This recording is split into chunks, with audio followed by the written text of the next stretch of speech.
Because I'm like thinking like my family and everybody else is like still in the old dimension, and then I'm like, oh my gosh, I'm never gonna see my family again, and then I'm gonna start, freaking out, and I'm like, oh my gosh, I'm like, no, it's cool, and I like look over and there's the guy with like 12 eyes, and I'm like, ah.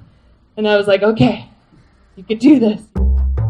This is our humble hemp patch. 5,000 years of medical cannabis use. We're learning about other cannabinoids. Marijuana is grown in every state in the Union. I'm Lex Pelger, Director of Education at CVS Sciences, and this is the Lex Files. Here's our special surprise episode. Because after last week's interview with Aaron Paul Orsini, we were chatting about what a strong connection we had during the course of it, and then he put together that we had met before. To give you the backstory, it was 2017. I had just written 2 graphic novels about cannabis based on Moby-Dick, and I wanted to go on a book tour. Meanwhile, I had been hosting open mic storytelling nights about drugs in Brooklyn, and they had been going exceedingly well. So I decided to take that format on the road, and we called it the Blue Dot Tour, in tribute to famous pot smoker Carl Sagan. In Lucille, the old Ford truck I inherited from my grandfather, and with my best friend Kat next to me, we hit the road to circle the country. The format of each night was the same, whether at a campfire with a small college town psychedelic club or at a big gathering in a hub like LA or Portland.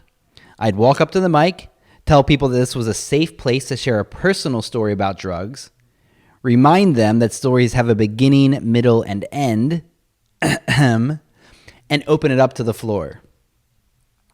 And to you, my dear listeners, I will say that it was magic. Magic like I've never seen in a lifetime of running events and being around drugs. Usually the first stories are funny or over the top, told by people who came here to tell their story and they couldn't wait. But once the people in the audience started to feel more comfortable, more of them started to share about their hard trips, or even the very dark parts of their own lives that were helped by drugs like MDMA or LSD. It would get intense, and it would get real. By the end of the night, the people sharing stories would be those who had no intention of coming to bare their souls. But something about the sense of community around them made it safe enough to finally reveal something that they'd often never publicly shared before in their lives. It felt sacred. It felt like the best parts of the church I grew up in. It was like nothing I'd ever seen. We started in the South and then headed to the West. I ran a stage out there at the Big Map Psychedelic Conference in Oakland, and then headed up the coast of Canada. As I turned back east, the last stop in a big city was Chicago. By the way, at this point, I was about 2 weeks from finding out that I would be a father. As a drug writer, I'd spent the previous 10 years collecting people's stories and reading the literature. But every single night of this tour, I learned and heard things I had never heard before. Though as soon as I heard them, I'd think, well, that makes sense. I was starting to understand how the flow of these nights would go, but their power would still blow me away. So you can imagine how pleasurable it was to get to Chicago, with its big, friendly psychedelic society. And even now, years later, I remembered a story from someone with autism about their LSD experience that changed their life. And years later, I'd interview him for this podcast, and afterwards, we realized that we had met. That man was Aaron Paul Orsini, and you heard him in last week's episode. So I wanted to share that whole night of stories, including his, on the show today. The stories you're about to hear all came from people who were brave enough to share what happened to them. As it's sometimes said, you can't argue with a story. You might argue that some drugs are more bad than others. You might argue for or against certain schemes of legalization, but you can't argue with someone's story of their own lived experience. These events were some of the most important things I've ever done. Probably more important than the Moby-Dick pot books, which turned out to sell just about as well as Moby-Dick did in the author's lifetime. And so I wanted to share these stories again with the world. If you enjoy what you hear, you can listen to the entire tour over at thepsychedelicsalon.com. If you don't know it, the Psychedelic Salon, run by Lorenzo Hagerty, is the longest-running psychedelic podcast out there. He hosted all the Nights from the Blue Dot tour on his show and a bunch of other interviews I did under the tag Salon 2. Not only can you go there to listen to all the storytelling nights that we did, he also has a tremendous collection of lectures from the late, great Terence McKenna. And if you haven't heard of him, you're in for a treat. Terence McKenna is the great raconteur of the drug movement, and he's changed an immense number of lives with his inspiring lectures. So please sit back, open up your minds, and enjoy these true tales from your fellow seekers.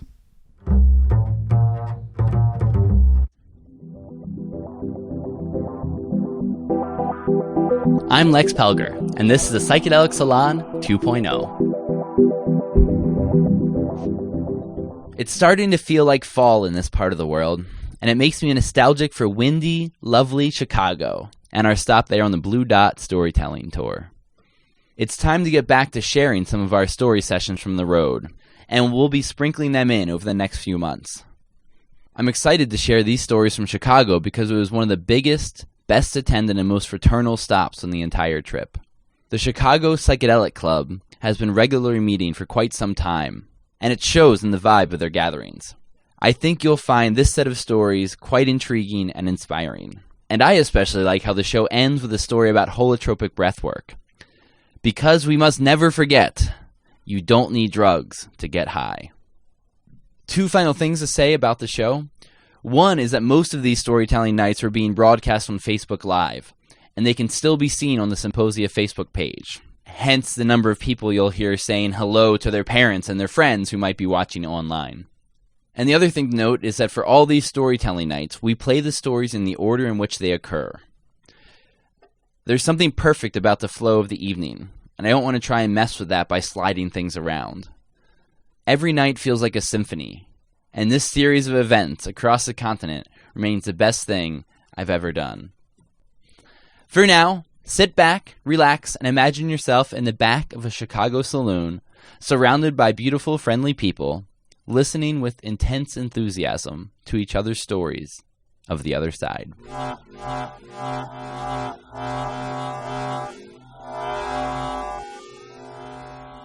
Hi everyone, I'm Carly, and hi everyone to Facebook and Facebook land.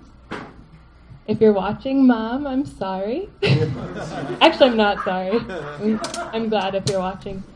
But yeah, I want to talk about the first and really the only time I ever smoked DMT.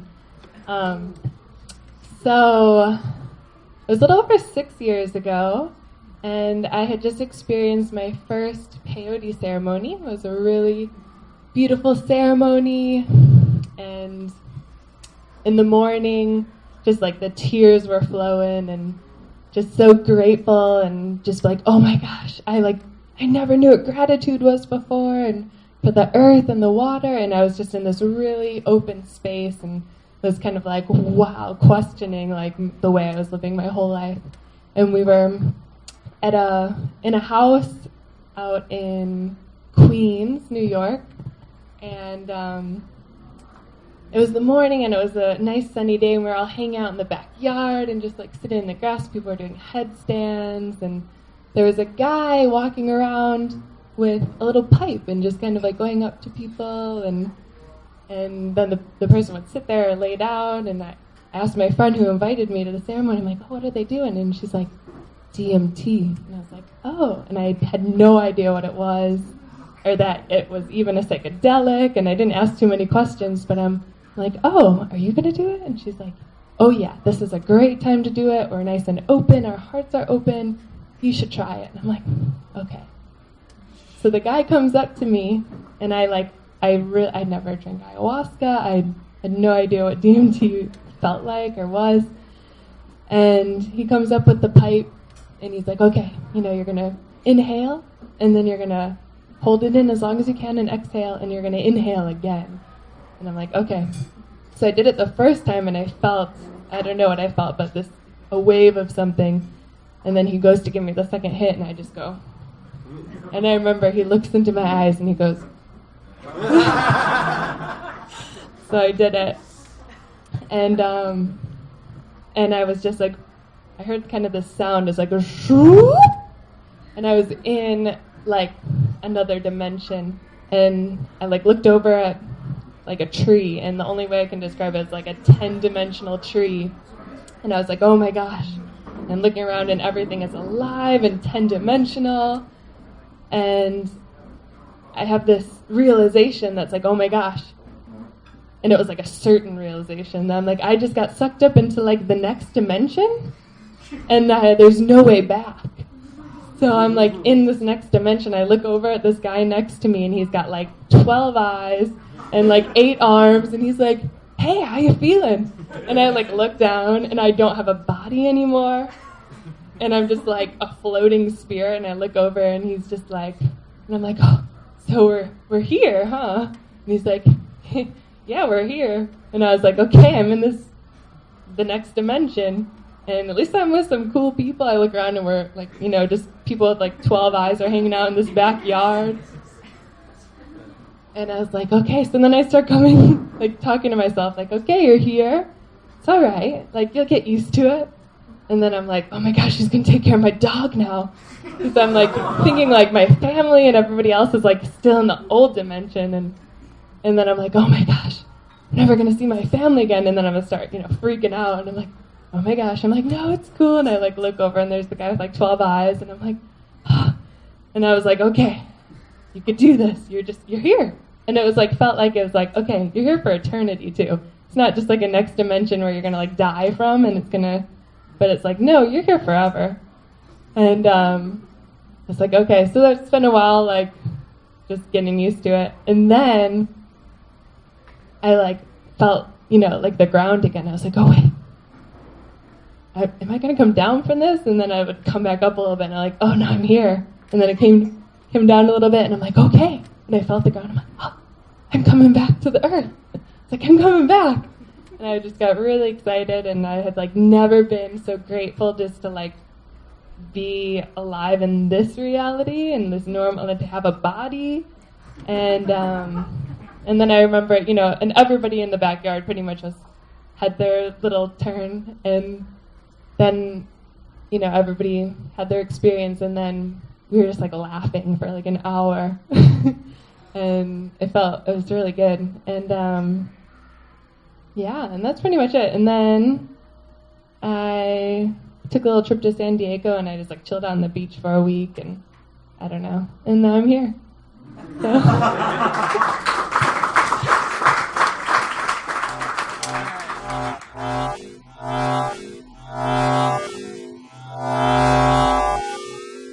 I'm going to talk about something publicly that has previously never existed in a public discussion.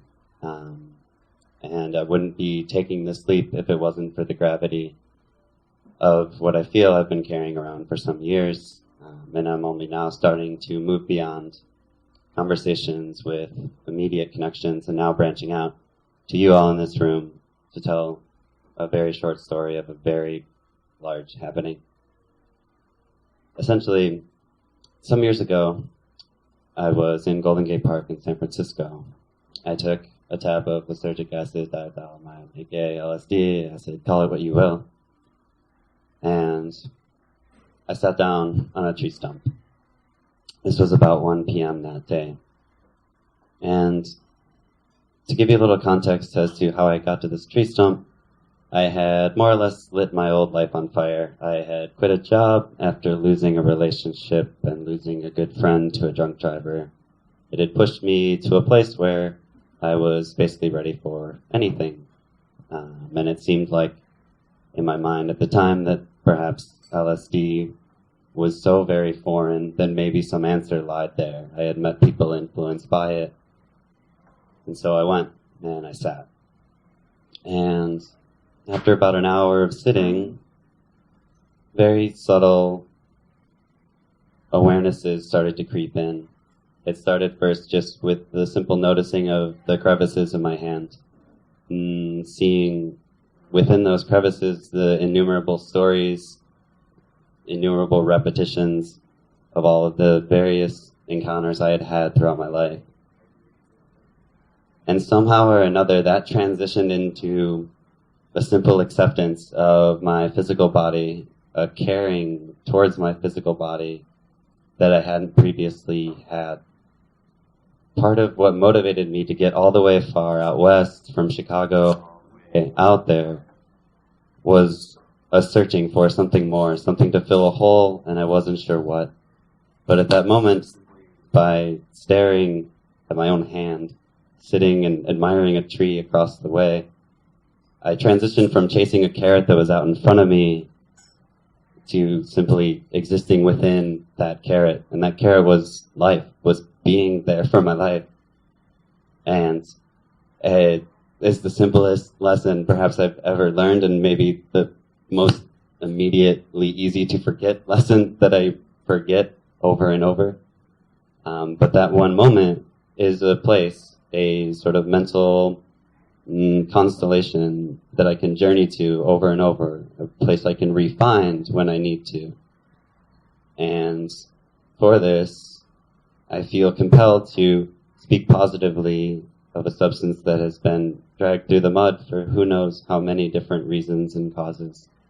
And so I come simply as an advocate, as someone who was positively affected by an experience with LSD, who believes that there is some grounds for some research into understanding the ways in which these sorts of direct experiences with our senses can inform a certain sense of gratitude and use to potentially guide our day-to-day exchanges. I could talk ad infinitum about the other ways in which this experience has colored in so much of myself. But for me, being here today is about simply voicing support for something that is, yes, increasingly supported, but something that has personally, quite honestly, saved my life. If not for that experience, if not for reconnecting with the experience of being alive, period, I wonder where I might have been. And for this reason, I feel a certain loyalty to LSD for what it has brought me and what it could potentially bring to others who are potentially at a place where an intervention can only come from within, as it did with me. So thank you for listening, and thank you for being here this evening. I was incredibly nervous before I started speaking. I'm probably about to cry because I'm afraid of a million things at once. But that's my story, and I thank you all so much. So thank you.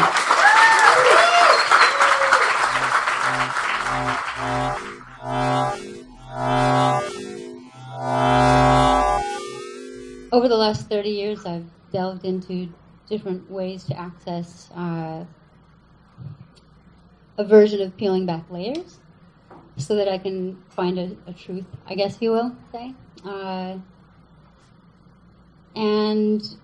And really just trying to get to the root of things so that I can flourish. There are so many things that can cloud what we experience, and I like clearing and cleansing and seeing clearly. So I guess starting my senior year in high school, I began with LSD and mushrooms. And at the time, it was just this adventure and this joy of discovering newness and seeing things from a new perspective. And then over time, when I realized that there was a lot going on underneath, I wanted to find a certain sense of authenticity that I couldn't convince myself of.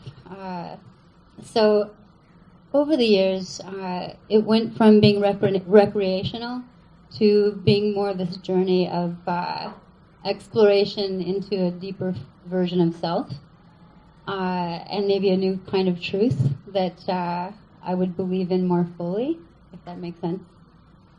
And it was actually these experiences with finding ways to open doors that ultimately took me to a place where I did something called a vipassana. And a vipassana is where you spend 10 days sitting in meditation for 10 hours. And it was through something called pranayama. If you're unfamiliar with this term, it's breath work. Prana means your life force. It's like your shakti or your chi. And so it's the movement of breath. And so in this 10 hours of sitting, your work is to strip away the layers by emptying your mind, and essentially you're scanning your body from toe to head and down again. And that's all you do for 10 hours a day. And you're fasting. And there's absolutely no interaction with other humans. You're in a hall. Men are on one side, women are on another side. But even with sleeping, eating, there's no eye contact. There's no validation of the cues that we move through life with that are actually giving us information about how we're maneuvering through space and that we're really okay. So when you can't have any eye contact and you can't receive information about whether you suck or you're awesome, it actually can tear you down. So you not only cannot make eye contact, but you have to avert eyes, and you can't even use body languaging that acknowledges that you exist in space with others. And it was beyond humbling. It was it strips you down. And so I went through a series of emotions and experiences that took me deeper than any kind of psychedelic study I've ever done. And because we're all these incredible machines. We are these self-healing mechanisms, and all the chemistry is within us, and all of the knowledge is within us. And so how do you get there? How do you get to the truth? And so sitting in this meditation took me through despair and joy and bliss and eroticism and fury. And I grew up in a setting where it's not okay to be angry, and it's not okay to express anger. It's not feminine to be confrontational. You discuss everything, and it's not okay to have bad, ugly, dark feelings. And I went into the depths of my darkness and went to a place I didn't even know existed, and horrified me and terrified me. And I felt this rage and fury that overcame me, and I thought I would never go back. And I think it was all the years of the psychedelic studies that I'd done recreationally, and maybe even with a shaman and through different various studies, there was that comfort, that familiarity, like, okay, this is temporary. This is just another dimension, and it's time and space spectrum, and it will all come back. And if you don't, it's okay, because it's all cool and it's going to be fine, and you're just floating through the universe anyway. So ultimately, at the end of this 10-day sitting, it gave me the opportunity to recognize that we are these multi-dimensional beings, and I guess I initially walked out feeling rather unsteady, but then later realized I was equipped with all the knowledge, the vastness of who we all are is here, and it's accessible at any time. And it just happened to be that this 10 days of meditation took me where I ultimately needed to be to feel safe and level. And so maybe it's running, or maybe it's a dance class, or maybe it's going through birthing a baby.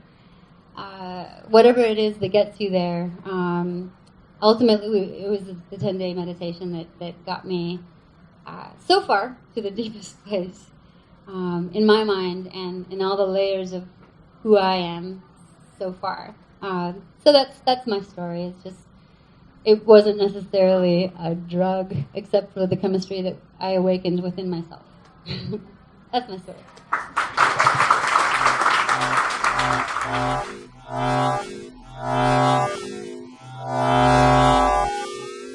I wanted to talk about an ayahuasca experience that I had about a little over 2 years ago now. I was very fortunate that after I finished my medical training, my fellowship, I was able to take a month vacation down to South America. And as part of it, I went on a retreat. The retreat itself, there was 2 bookended San Pedro ceremonies with 4 ayahuasca ceremonies in the middle. First ayahuasca ceremony, I came in, I had a lot of expectations. I thought I knew what was probably going to happen because I'd done a lot of reading. And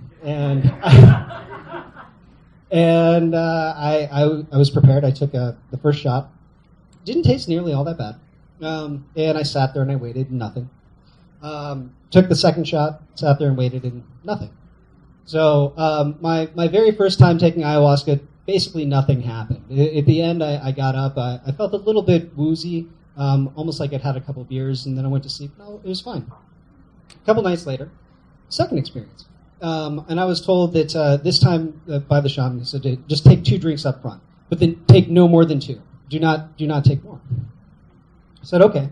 So I took 2 and I sat there and nothing was really happening. Nothing was happening. And then I felt like I had like a hand on my face. And it was just giving a gentle pressure, just saying like you needed to turn your head. So I started thinking, all right, that's odd. You don't normally feel like you have a hand on your face when there's no one else there. So I started turning my head, and then I started just stretching a lot. And I got into some really deep stretches in the back of my neck, in my back, and I felt all this tension start to relax. And at some point during this, they were passing around, another one of the little shot glasses, and I was asked to take another half a shot. I said, no, thank you. I was told not to do that. So I was stretching a little bit more, shaman singing his Icaros. And then he stopped again, and he shouted something, and I was told that he was asking if I wanted another drink. And at this point, I thought, this is too weird. Sure, fine, whatever. So I took another half shot. And I was doing my stretching thing and then feeling kind of just a little bit odd. And then towards the end of each ceremony, there's a blessing where everybody comes up and the shaman's kind of singing a specific song, and he sings the same song for everybody. My turn came around. I went up there. And when I was up there, I felt him touch the top of my head. It felt very similar to when there was a hand on my face, and I felt like, well, I should just go with this. So I was just trying to like move and see where he was going to put my body. And then he started singing, but he was singing a different song than he sang for the others. And all that I really remember, there was a bunch of flashes of a number of different things. And one image that stuck with me, at first I thought it was just a big pile of vertebrae. I thought it was human vertebrae. But then there was like something towards the top of it. It didn't really make sense. And I realized that the skeleton kind of had a head and had like teeth and fangs. And I realized that it was a stack of snakes. And I didn't know what to make of this until probably about a week and a half ago at the Psychedelic Science Conference when Stan Groff was talking about the 3 different evils of humanity. So then all of a sudden while he was having, he was talking, I kind of had this realization that really the snake is a representation of anger. And this was trying to tell me that I just have a lot of pent-up anger built up inside of me. And then, he finished a song. I went back. I was having a really hard time. I could hardly even crawl. And then I started feeling really, really sick. And then I got a number of other flashes of things that I don't remember. The only thing that I remember was there was some kind of a wavy picture that had like it looked like a head that was being scanned up and down. And then all I could see was fire. It was blue fire with my eyes closed or eyes open, just fire.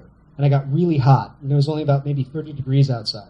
So we were bundled up in blankets and sweatshirts, etc. I had to pull all that off, and I was just dripping sweat, and just moaning because I was on fire, and it felt like I was on fire. Eventually that calmed down, and I was just tired. And I laid there, and the ceremony ended. Went back to my room, had an excessive amount of diarrhea. That eventually did pass, and I thought the whole thing was over.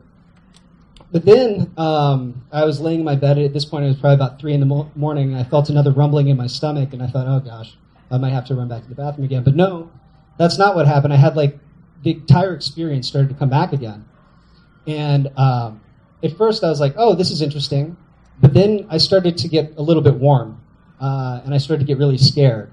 And I tried to knock on the wall to get the attention of my neighbor, but I realized the wall was kind of made of mud, and my hand just kind of thumped on it, so you couldn't really hear anything. And I was just terrified that I was going to be on fire and I was going to die. So I everything that I I took it took all the energy that I had to get up out of bed, and I was crawling to get outside. And I started just dripping sweat right before I hit the door. And so I was outside, and again, it's 3 a.m, everyone's asleep. I didn't know what to do. I was trying to speak, but then I couldn't speak. So then I just started like moaning and kind of like yelling some sort of guttural sound, and got the attention of some people to kind of come over.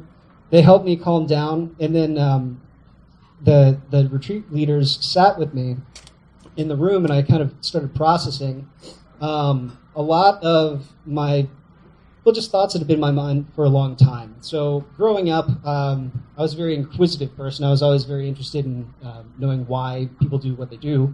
And I would ask my teachers lots of questions which really they didn't like.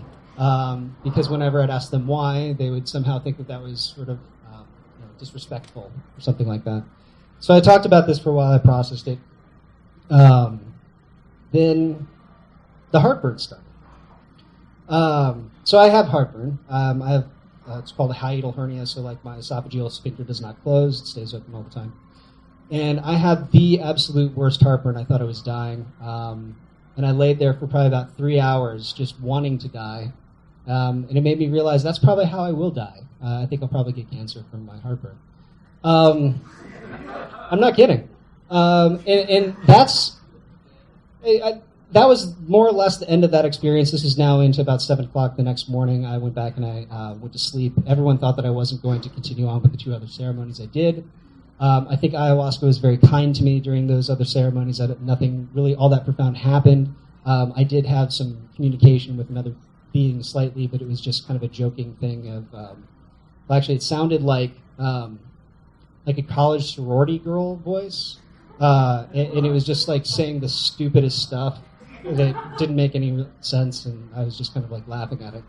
And then the very last ceremony, all that I remember was, somebody else from the group said, "You need to open your heart." And I started to try to open my heart, and then I saw the image of my wife's face smiling down at me.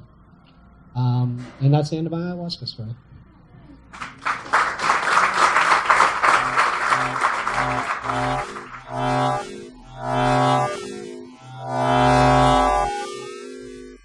Hello, everybody.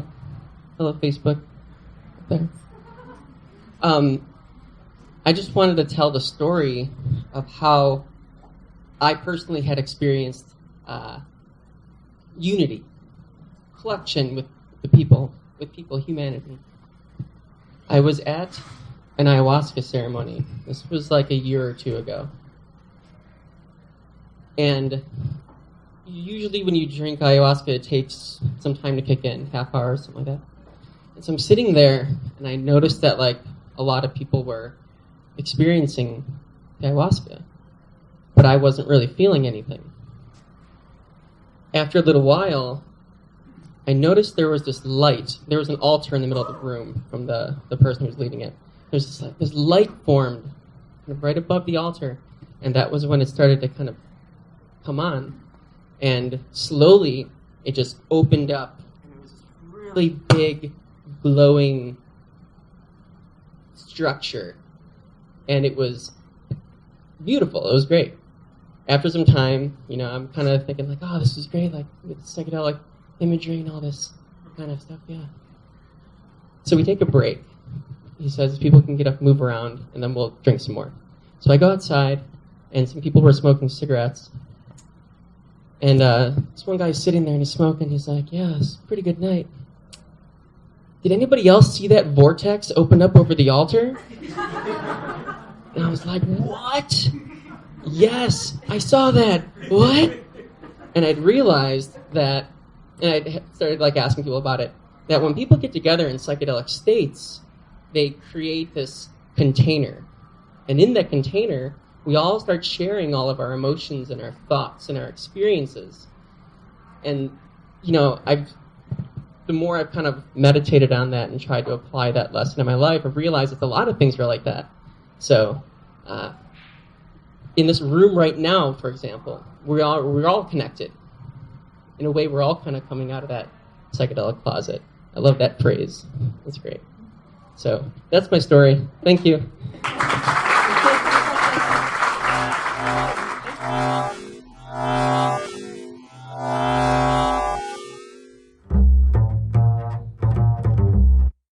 We released a product so good that it made my wife say, "Oh, that's really good." I know. I wouldn't have believed it either if I hadn't seen it. But she's right, and she knows her stuff on health and supplements. Our CV Defense is a daily supplement for supporting the immune system.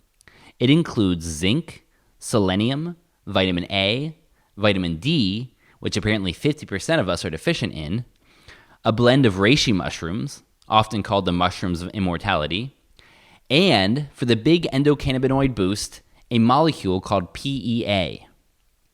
PEA is actually produced by almost every cell of your body and brain. It's one of the best studied components of your endocannabinoid system, and it's been the focus of a large number of clinical trials and basic research. It's a fascinating molecule that seems to help out in all kinds of ways, including by balancing your immune system. PEA is being hailed as the next great ingredient for boosting our endocannabinoid system, and that's because it works, and it's incredibly safe. So, with PEA, that mix of vitamins and mushrooms, CV Defense is a daily immune system boost for you. Use the coupon code Lex Files at cvsciences.com for 25% off your bottle of CV Defense.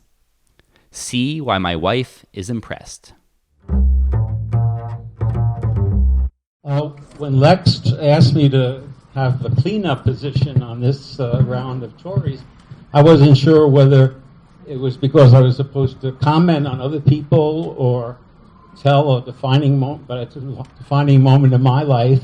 So I've been sitting there thinking about the last 55 years of my life when I first started smoking pot as a freshman at the University of Chicago, and what were the defining moments? And I guess they've always been an interplay between personal experience and the desire to capitalize on that, both for myself but for science. And so that's kind of how my whole career has gone.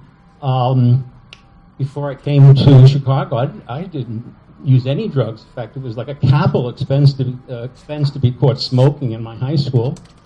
Cigarettes, that was. But I remember my first year in the dorms, my roommate and I both smoked cigarette pipes, and all of a sudden, all the other guys on that floor of the dorm started coming to us asking how to break in corncob pipes.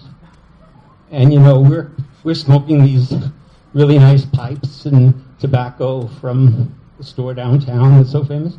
And so, I started asking around, and, very, very, very paranoid people finally said, "Oh, well, we're smoking weed in here," and actually got taken someplace where I could buy my first nickel bag, and somebody had a big bale hidden in their closet, and they would go in there and chop off like a baggie full, and it was $5, and between the seeds and the twigs, you could actually get high. And then the next year, my roommates discovered that there were all these hemp farms still growing hemp in Indiana, left over from World War II and stuff. We all know hemp has very little THC in it, but they would organize excursions and bring back, duffel bags full of it, and then we would spend the night in the laundromat drying this stuff, and you could pretty much throw out all the plant and just take the particles, the resin that collected at the bottom of the bag, and it was kind of like Keith was. So, like Lex said earlier, usually a person's favorite drug is the first one they use, and I'll never forget the first time I really got high with the right people and the right circumstances, and we had the Mama Cass and Mamas the Papas were playing on the LP, and next thing I know, Mama Cass is just singing to me. We're having this two-way conversation, and it, looking back on it, it was very hallucinatory, and I don't think I've had an experience with marijuana since then. But over the years, especially in undergraduate, our house was kind of like a place where people came through, like Lex on their way across the country with all different drugs and things. So DMT was big and stuff like that. But it all came to a crashing halt when the feds, we found out that one of our best friends was an FBI agent attending the university. And I found out by reading in the New York Times that a picture of him testifying to the House Un-American Affairs Committee that the entire anti-war movement was a communist plot. And so I've always had a very ambiguous relationship with the government and truth and all that. And it's certainly reaching a new nadir right now. But I haven't been that proud that I haven't spent my whole life sucking at the tit of NIH, which is support all my research.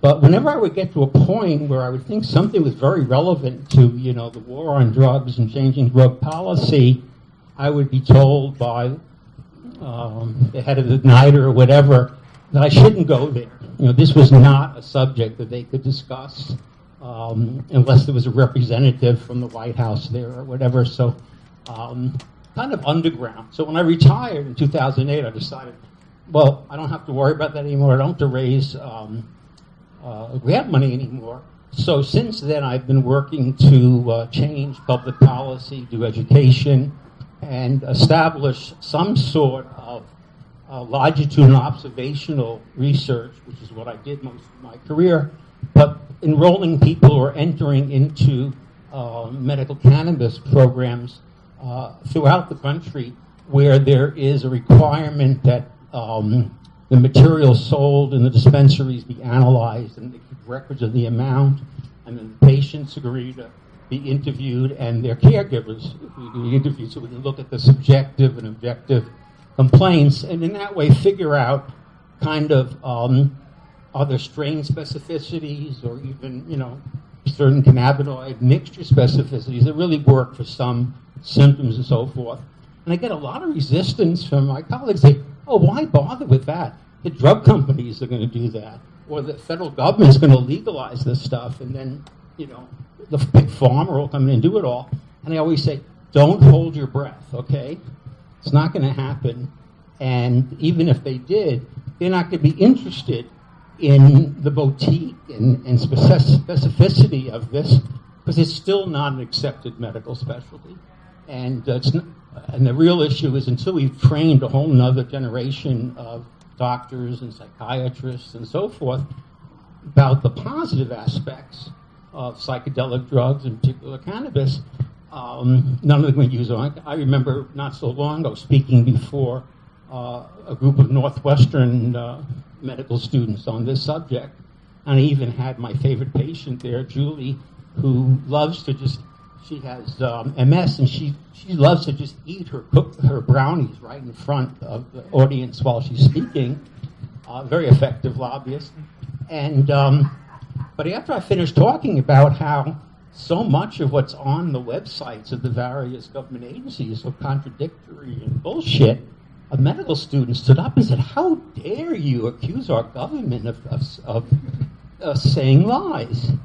And it's like, wow, it's another universe. So I'll get off that. I'll say one of the most important experiences to me was about 1967. A group of us were driving cross country from Chicago to New York to participate in the big anti-war march, which if any of you have seen the movie Hair, you know all about that. And it was like a 15-hour drive during which several of us had psilocybin tablets with, capsules with us. And so we knew not to eat anything at all during the day. However, we stopped for a break and I ate an orange. So about 8 hours later, we get to New York and we take the psilocybin. I thought I was going to retch that orange for at least an hour. But all of a sudden I noticed that I'm walking like 6 inches above the sidewalk in the village. And this trip lasted all night and ended up, we couldn't even find the place in Brooklyn where we left our stuff, and we were supposed to stay overnight. And we ended up some all-night party where this woman looked into my eyes, which I guess were wide as could be, and started reading my past and my present and my future. to the point that I really freaked out, and I told my friends, we got to get out of here. This is just too far much. The most, if you read any book, I forget the author, but it's something like Drug, Set and Setting. It's a classic, and it explains so much of what you're talking about. The drug effect is only like a small part of what you experience, and your expectations and fears, etc., and especially the setting and who you're with, really can determine whether you have no experience or a good experience or a bad experience. So I think it's very important before you experiment with a new drug, at least, that you do it with somebody who's experienced and can guide you through that. Because they will know what the pitfalls are. I remember once being introduced to Special K, ketamine, not knowing what it was, thinking it was coke, and having a K hole on a dance floor in Miami with a bunch of Brazilians I didn't even know, and it was the most horrifying thing, because I don't know if you've ever used something like ketamine it's a totally dissociative thing, and your body and your mind are just separated by a whole lot. And I got over it, and I said, I'm never going to do this drug again. I got back to Chicago, and I told this story to a friend of mine. He said, well, you just didn't do it with the right person. And he arranged for him and I to take it, and a third person to be kind of the driver or whatever the experience, in a wonderful setting where we felt safe. And he kept saying to me every time it seemed like my body was disappearing and my mind was just little blurbs above my head, having little thoughts. So you don't have to worry. You know this is only going to last 2 hours, then you're going to be fine, okay? And, one has to really prepare for this. And then we get to the whole issue of safety and experimentation. Most of my research has been, unfortunately, because I'm a doctor and my funding came from the AIDS epidemic, is on the negative aspects of drugs and how they contribute to behaviors that spread diseases. And we're not just talking about AIDS, many diseases. And I think one of the most important discoveries that I made towards the end of that research was that like 90% of all new HIV infections among gay men in the United States were associated with 3 classes of drug use. Stimulants, erectile dysfunction drugs, and volatile nitrates or poppers. And it's such a close association that you can't disentangle which comes first, the egg or the chicken. And it's really amazing. And I wouldn't be surprised if the virus actually evolved to take advantage of the particular drug use that was used to make sex more exciting and long-lasting and so forth. And that's how it spread so fast. So, and one last thing. People talk about individual experiences, and we have this put down in medical thing, we call that a case study. And I remember when I was doing research on lithium transport and found a woman who had rapid cycling manic depressive illness who was willing to be a subject where we sampled her blood as she cycled through highs and lows and everything. And I presented at an APA meeting the results where we could show that the chemical parameters of her membrane transport varied with what her mood cycle was, And then I published it, and the head of research in the Journal of Biological Psychiatry, and the head of research at the American Psychiatric came up to me the next meeting. He said, I read that paper, that case study of yours in the Journal of Biological Psychiatry. You set back psychiatric research by 20 years by publishing that paper. So it's wonderful to talk about our individual experiences, but unfortunately, there's a conflict. There's a paradigm conflict between what we're all experiencing and talking about here and how the so-called ideal scientific method is supposed to work.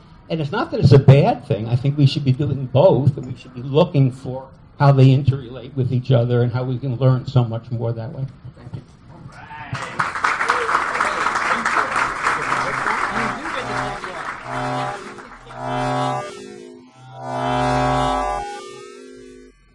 Psychedelics have just meant so much to me in my life that it's hard to think of any one story. At this point, I've had enough experience that it has become sort of an overarching tapestry. But anytime I'm going to start telling my story with psychedelics, I have to begin with pain. And there are a couple people in this group who know me, so I'm going to try and keep this short, but I get headaches. And that was the story that I remember telling my wife when they first came back when I was 28 years old. I told her I get headaches. They're migraine headaches. And I consider myself very lucky that she didn't really believe me. She didn't really believe me because she spent too much time with me having them, and that she remembers me sitting in a shower for 2 hours rocking back and forth crying and just going, oh my God, I hope it stops.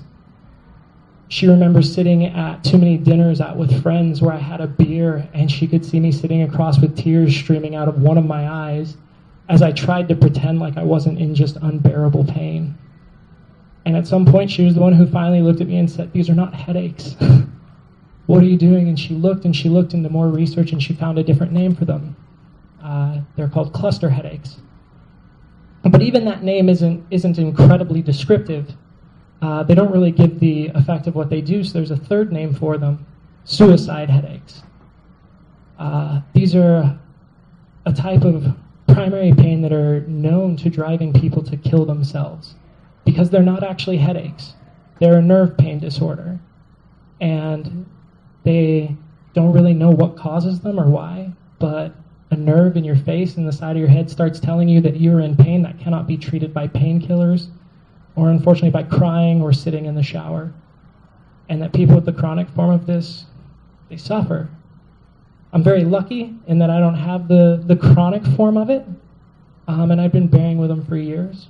But this research and this search for my wife led us to a website called clusterbusters.org, a nonprofit organization that has done surveys and research because people with this particular condition have reported over time that a couple of people noticed that if they take psychedelics, that their headaches, sometimes they stop, sometimes they go away, sometimes they go away for years. And so there I was, 28 years old, the type of person who really had never tried drugs. It took me until I was in my master's degree in college to even consider marijuana because I got kind of talked down to by a student who knew more than me about it. And suddenly here I was with this condition that I needed relief from because I couldn't get my life back. I couldn't go out to dinner, I couldn't have beers, I couldn't play soccer, I couldn't do any of the things that I loved. And so I tried psychedelics. And the short version of that is that I found great relief from them. But the truth is there's a lot of you here who know me and who know that story, so I'm not even going to dwell too long on that type of pain. Because the part of the story that I don't tell very often are the other types of pain in my life that I felt less in. I was so thrilled when I first tried mushrooms to find that my headaches they disappeared for a long time. And I was more thrilled to find that when they came back again a year and a half later, that LSD helped me to keep them away, even though I couldn't keep them away permanently. But what I didn't expect to happen from these experiences, as I spent a year treating this disorder, was that other parts of me would begin to grow, and that parts of me that I had never experienced before would form. I didn't expect that I would start drinking a lot less. I honestly didn't really know I was a binge drinker, but I was. I loved nothing more than waiting to get to the weekend and didn't really consider the night to have started until I'd had my fourth or fifth drink. And I never talk about that going away because the truth is I was highly functional. I didn't expect that not only would that happen, but that my marriage was going to get better. That I would become more patient and more kind. That I would listen more to my wife. That I would listen more to everyone around me. And that I would discover a deeper common, a a deeper interest in everyone's stories and the common humanity around me. But probably most of all, I had never considered myself to be a religious or a spiritual person in any way, shape, or form. I was, I don't know, maybe a rationalist, very logical, very educated, very much believing in school, and it's an odd thing to be sitting where I am now at 31 years old, just 3 years later, finding for the first time that I have a deep-seated faith in something larger than what is going on and what I can immediately see in this life. And I didn't necessarily find a birth into any, I don't consider myself to have found a birth into any specific religion, although Buddhist thought has probably influenced me heavily. But more than anything, after a couple of years of experimentation with these substances and looking deeply at myself and internally, I have found that I believe in happiness and that I had that awoken in me. I thought I believed in happiness before, but I did not. I believed in happy hour. I believed in chasing fleeting pleasures, and I looked for happiness in every place where it was possible to find it for a short time, but where it would inevitably vanish. And instead, through some strange combination of meditation, internal exploration, and this gift of psychedelics that they have been in my life, I believe in finding lasting peace and beautiful joy that exists deep inside each and every one of us. And that it is a matter of going ahead and learning to access it, and that we can achieve it here, now, in this life, that it is available. And I hope to find it, and I hope every one of you do as well. Thank you.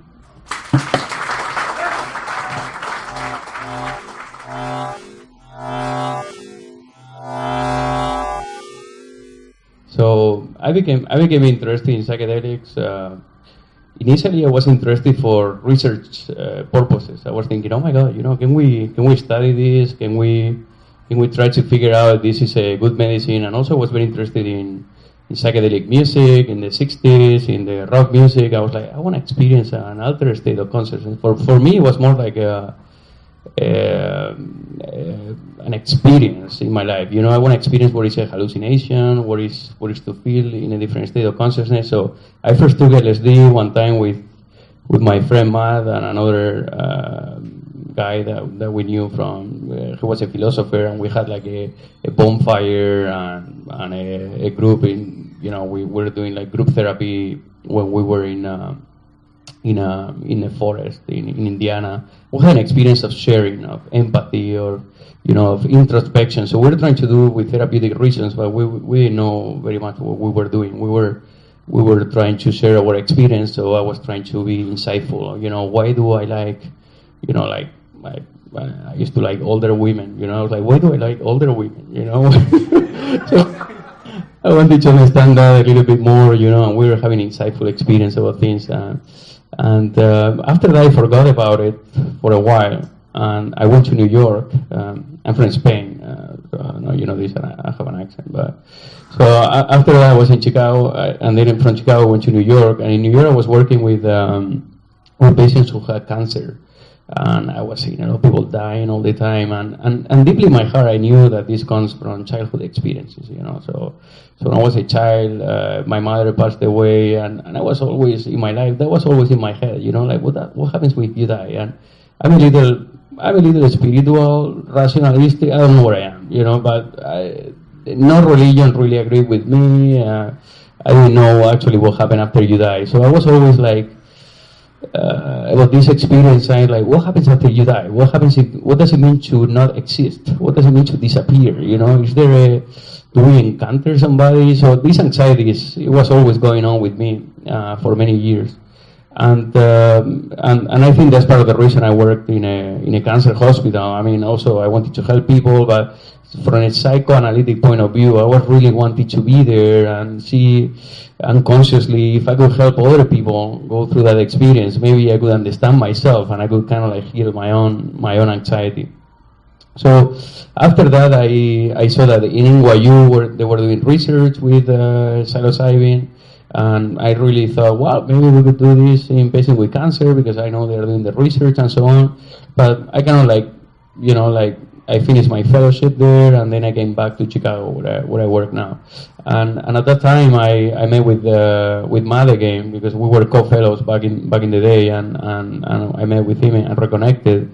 Well, we were connected even there, but we reconnected more here. And I had a friend who had the mushrooms. I said, well, let's go again and let's try to do it right, you know. So we got the Fadiman book. We started this psychedelic meetup. We got the John Lilly. So we read everything. I said, let's do it now according to what they say. You know, let's do it again, but let's do it right. You know, let's just not do it randomly and so on. So we did the whole thing. You know, we had an empty stomach. We took coffee. We put our music, our Jimi Hendrix, and everything. We were in the forest again, in a cabin in the woods. We were like we took a high dose. And then at that time, I was like, well, when I took the LSD, I was just feeling empathic and seeing weird things, but not so much. But with this, it was like, wow, you know. So I found myself, and I wanted to do it just to really experience, have a good psychedelic experience. So I guess I was a case report with myself. I wanted to understand something that I would potentially recommend to patients and other people in the future. So I remember my first experience was to feel very happy. I was feeling very happy. I was feeling, you know, like I was smiling. I remember I was smiling with my eyes closed, you know, with covering my eyes, and I was like, oh my God, I'm so happy. Then I saw a tunnel, and I felt, do you want to go, yes or no? So I felt I had the option to go in the tunnel or stay, you know? So I said, well, let's go, you know, let's go, but I don't know what's going to happen, you know? So you get this feeling that if you go, you may not be able to come back, but you're okay with it somehow, you know? So I took the ride, and I went in the tunnel, and then I felt, and I think that was influenced by, well, first, what I saw is I could empathize with other people that I thought I had hurt in my life, you know. So at that time I had broken up with a girlfriend that I had in Spain for 5 years, long distance relationship. By the way, I don't recommend long distance much. I don't think long distance is very good, you know. So after 5 years we broke up, and I felt her pain, you know. Like for a while I was trying to justify myself. Thinking, oh my God, you know, it's her fault or it's not my fault, you know. But then I could feel her pain. So by feeling her pain, I almost like I could enter her consciousness. I mean, it was kind of weird, you know, but I didn't expect that. But I felt that I could be her, and I could see myself from her point of view, you know. So after that, I developed that kind of empathy about, you know, well, now I feel your pain and I feel guilty about it, and it's okay to feel guilty about it. Then I entered the mind of another co-worker that I had a problem with for a while, but I was not consciously aware that I had a problem. And I felt like I entered his mind and understand his childhood and everything, you know, so I felt empathy for him too. So after that, I said, okay, let's move on to the next step. So I felt I was again in the tunnel, and I could take the ride or not. So I took the ride, and I said, boom, you know, and I was totally dissociated from my body. I was like, you know, my body was in a different stage or something. So I entered a new compartment or something. It was like in the movie Contact or something like that. Like you are in a compartment and you're like, wow, you know, I'm in a new compartment. And in this compartment, I felt that I was talking to the people who had schizophrenia. I was thinking, oh, you know, you guys, you knew it. You know, you knew it and you didn't tell me, you know. And, you know, I'm a physician, I'm a psychiatrist. I was thinking, oh my God, I prescribe antipsychotics. And, I mean, now I don't feel that way, but at that time I was feeling like, why am I prescribing, you know, when these people are, you know, much better than me maybe, or something like that. You know, that's how I felt, you know, at that time. I wouldn't feel, I think schizophrenia is a different thing, but that's how I felt at that time. And then I took another ride to the third compartment, and in the third compartment I was really not expecting this, but this fear of dying, it really came out, you know. I was like, oh my God. In the third compartment I was like, oh my God, I'm dying, you know, I'm dying and I'm okay with it. But I was thinking, but what about my family? What about my, you know, my brothers? And then I felt, well, this is just a short time. Like we're all gonna be here at some point, and we all are gonna be okay. You know, it's gonna be okay. We're happy here. We're at peace. You know, and we are gonna be together. So I don't even have to tell them. So it's almost like I had an experience of conscious dying, where I felt I was really dying at that time because I was really far away from, you know, like reality or something. And I felt that it was okay not to share that there was a consciousness after that, after I died, you know. So I felt it was okay, and I felt that it was that dying was okay and it was natural and it was what we all expect. And I felt I was more okay with it. I was more okay with dying, and I felt that dying was not that bad after all. So then after I came back from the whole trip, then we just went for a walk, and we had reflections, and I had, we thought about it. But that was, I think, the most intense moment for me psychologically, because I've been dealing with this anxiety of dying and not knowing what happens after that, and having this almost like fear of non-existing and lack of meaning and this kind of existential anxiety. So I've been dealing with this for so long, and at some point I felt, it's gonna happen, it's natural, it's okay, it might be better or not, And of course, like everyone was saying, a little bit more spiritual, if anything, like there might be something, and let's be open to that, and in the meantime, let's enjoy our trip in this life,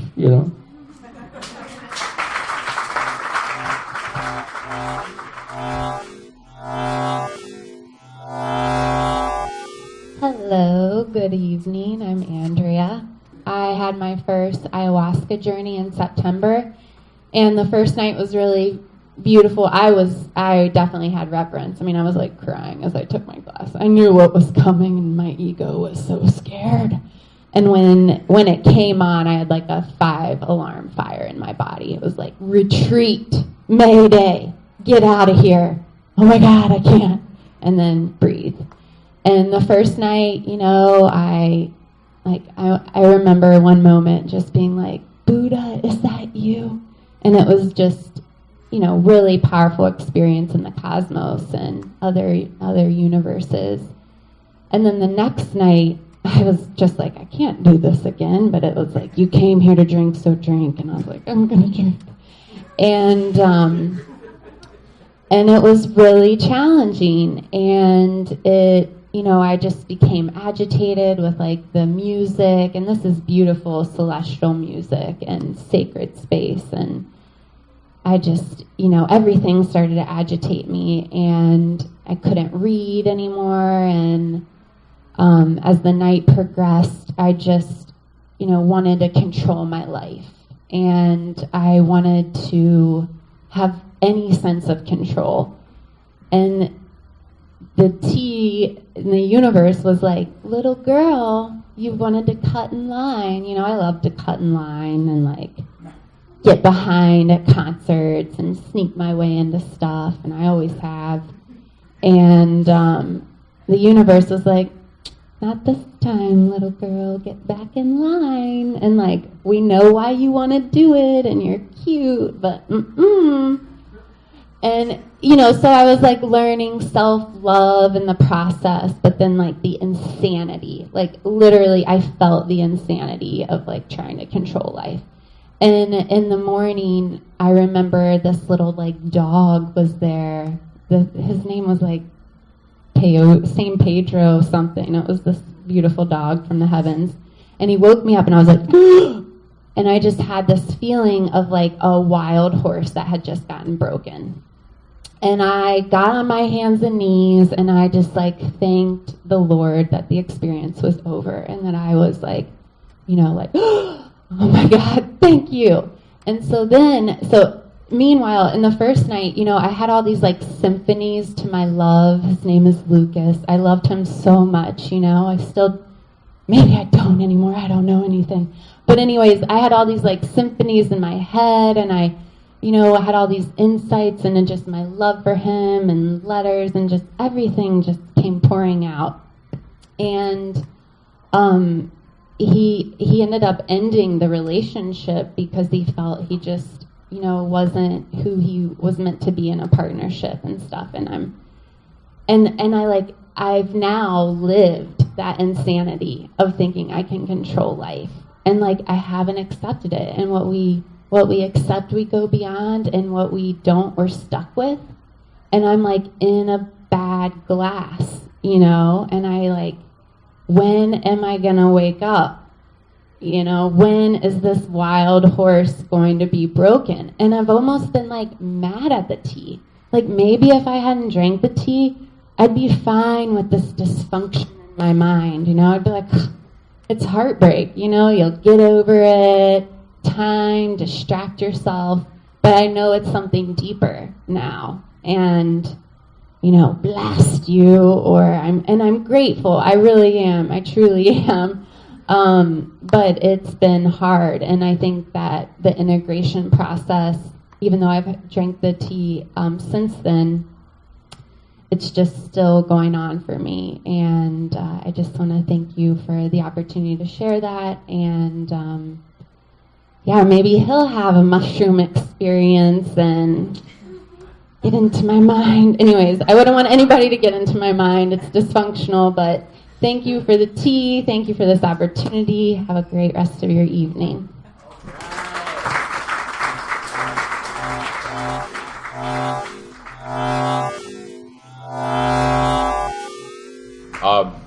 So it's a little different. This story I owe to the meetup group and Matt, who was sharing one time about breath work and how that experience was for him and different than some of the psychedelic or other experiences there. Thank you. So I signed up and went to a holotropic breath work. It was actually called neo-shamanic breath work, and so went there and really wasn't knowing what to expect, and I imagine it's this way with most breath work. What you have, we paired off, and one person's a sitter for the other one while the other one's doing the breath work, and then you would change. So I'm a sitter to begin with, and I came with a friend and business partner, Viviana, and so we paired off differently, and I'm sitting for someone, and while they're all doing it, and I'm watching people, and I see Viviana, and she's just breathing and nothing, just calm, and then I see a few other people, and the person I was sitting with was kind of starting to go through things, and I'm like, I was like, like, this is interesting, like they're just breathing, and what's going on, but I was kind of skeptical, like how is breathing going to really like do anything, and other than maybe a little hyperventilation, and I wasn't sure. So then it was my turn. We switched after a while, and so it was my turn to start doing the breath work. And again, I'm kind of skeptical. I'm not really expecting anything. I start breathing.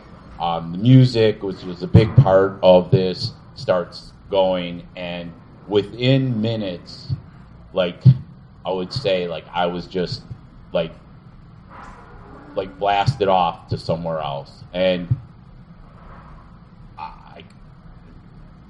my body started moving, like first my legs, and it was like just moving, like I wasn't doing it. It was just my legs were moving. I know the music had an effect with it, and then eventually like the rest of my body, like it just couldn't stop. And what it felt like was that there was something trapped inside of me, like this energy, like something that needed to get out. And it was like I was just moving and moving faster and more, like something like just had to get out. And the more I moved, the more it was like it was getting out. And then at a certain point, so this is going on for quite a while, and it started at my feet and just kind of moved up, and I remember my head and my neck, and like everything's just moving, and that was pretty bizarre. And I remember like at one point thinking, like being conscious of this and saying, God, I must look pretty crazy, but it was just happening. And then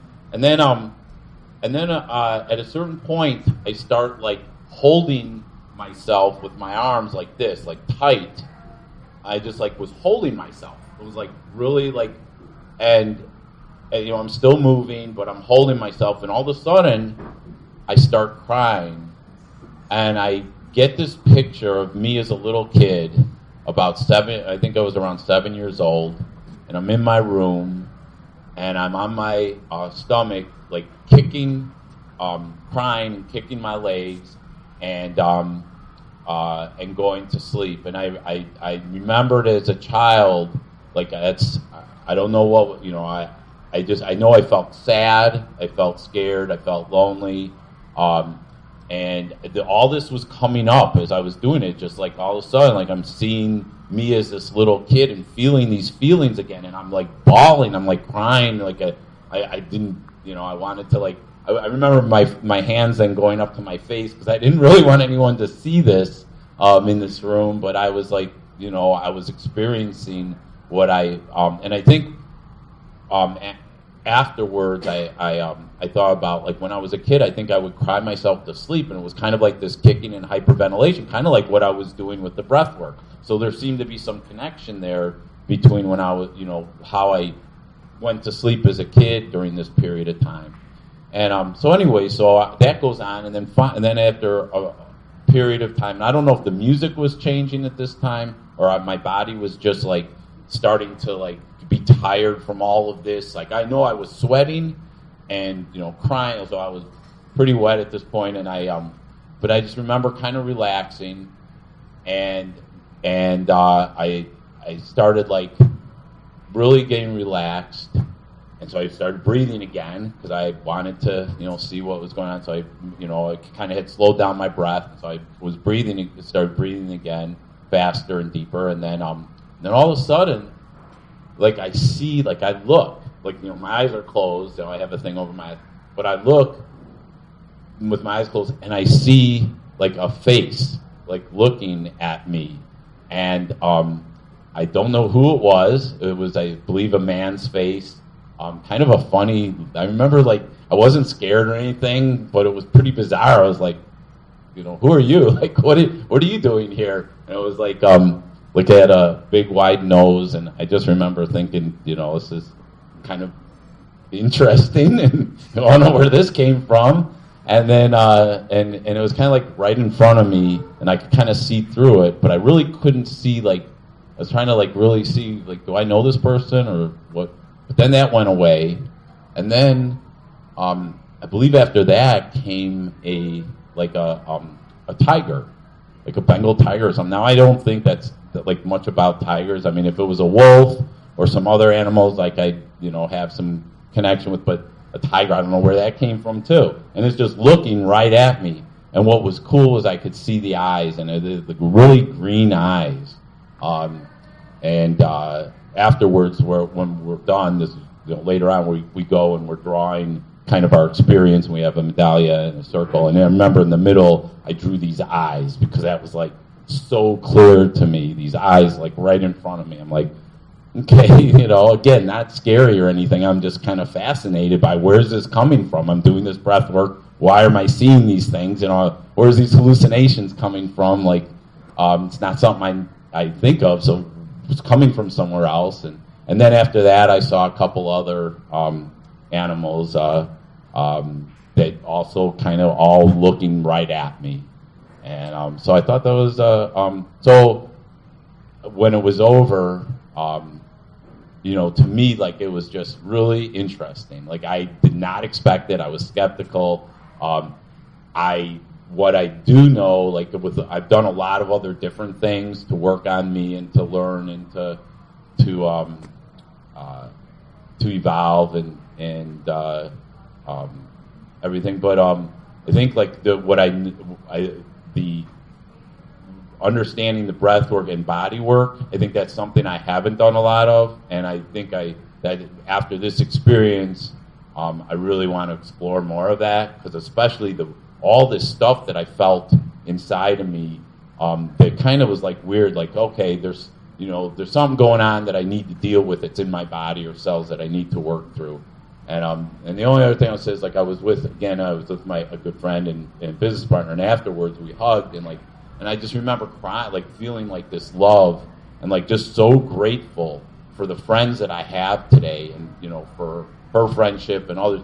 Because I remember thinking, that little boy at 7 years old, I remember that he could have used friends like I have now today.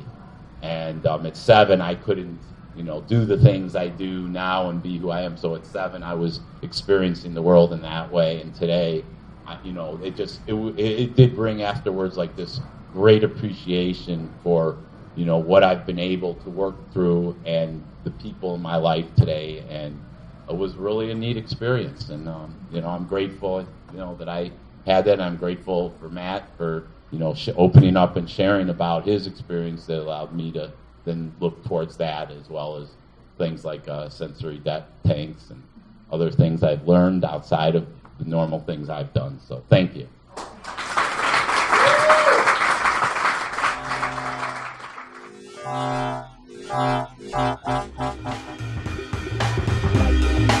Thanks for tuning in. To listen to other episodes, find us at pluscbdoil.com or on YouTube or on all the podcast platforms. Subscribe to the CV Sciences YouTube channel to see each new episode. And if you'd like to buy any of our fine products, use the coupon code Lex Files for 25% off. If you have any questions, compliments, or suggestions, feel free to write me at research@cvsciences.com or follow the podcast on Twitter at The Lex Files Show. If you enjoyed this program, please rate us on iTunes or share a link to your social media. It means a lot to us. The Lex Files is produced by Matt Payne. Our chief advisor is Amabel Dela Cruz. The music is by Jake Bradford Sharp. The YouTube videos are by Brendan Cleek. And our sponsor is CV Sciences, makers of America's favorite CBD oil. Remember the coupon code LEXFILES. And I'm Lex Pelger, signing off.